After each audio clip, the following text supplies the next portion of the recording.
रघुनाथ जी ने अपने चरणों में पड़े हनुमान जी को उठाकर हृदय से लगा लिया और अपने नेत्रों के जल से सींचकर उन्हें शीतल करके कहा, हे कपि, मन छोटा ना करो, तुम मुझे लक्ष्मण से भी ज्यादा प्रिय हो।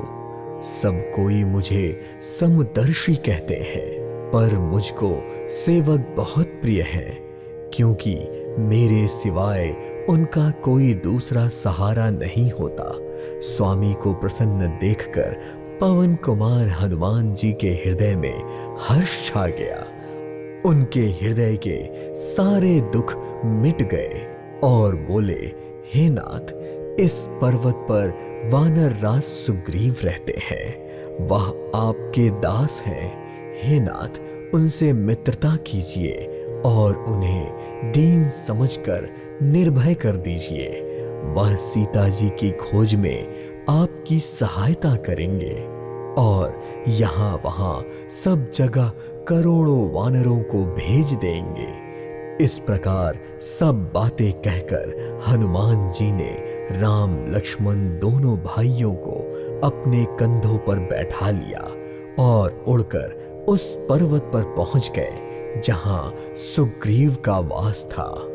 जैसे ही सुग्रीव ने श्री राम जी को देखा तो वह अपने जन्म को धन्य समझने लगा और वह श्री राम जी के चरणों में मस्तक नवाकर उनसे मिला। श्री राम जी भी लक्ष्मण सहित उससे गले लगकर मिले। सुग्रीव मन में सोच रहा था कि हे विधाता, क्या यह मुझसे मैत्री करेंगे? तभी हनुमान जी ने सुग्रीव और राम जी की आपस में दोस्ती करा दी और दोनों ने हृदय से दोस्ती को स्वीकार कर लिया। और फिर लक्ष्मण जी ने श्री राम जी की सारी कहानी विस्तार पूर्वक सुग्रीव को सुना दी। सारी बात सुनकर सुग्रीव ने अपने नेत्रों में जल भरकर कहा, हे नाथ, आप अपने इस सेवक पर भरोसा रखें। जानकी जी अवश्य ही मिल जाएंगी। मैं एक बार यहाँ अपने मंत्रियों के साथ बैठा था, तभी मैंने शत्रु के वश में पड़ी हुई विलाप करती हुई सीता जी को आकाश मार्ग से जाते हुए देखा था।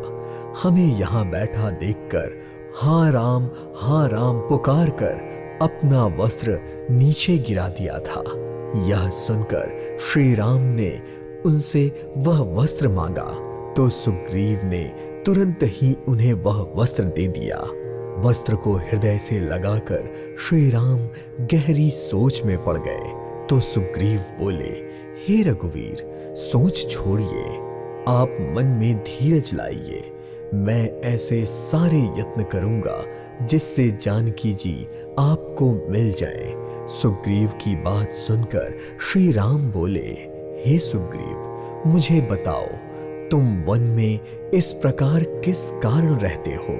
यह सुनकर सुग्रीव बोला, मैं और बाली दो भाई हैं। हम दोनों में इतना प्रेम था जिसका वर्णन नहीं किया जा सकता।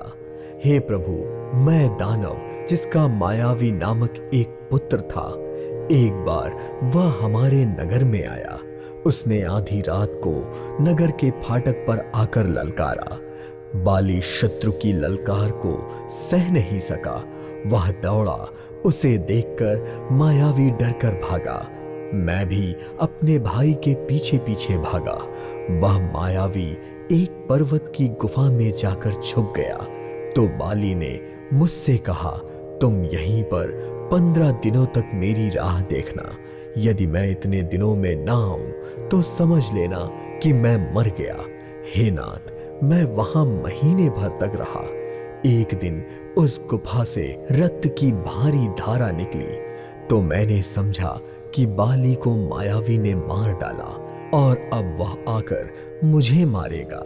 इसलिए मैं उस गुफा के द्वार पर एक शिला रखकर भाग आया। बाली की मृत्यु का समाचार पाकर मंत्रियों ने नगर को बिना राजा के देखा तो मुझको जबरदस्ती राज्य दे दिया। तभी जब बाली मायावी को मारकर घर लौटा और मुझे राज सिंहासन पर बैठा देखकर उसने इसे मेरा द्रोह समझा।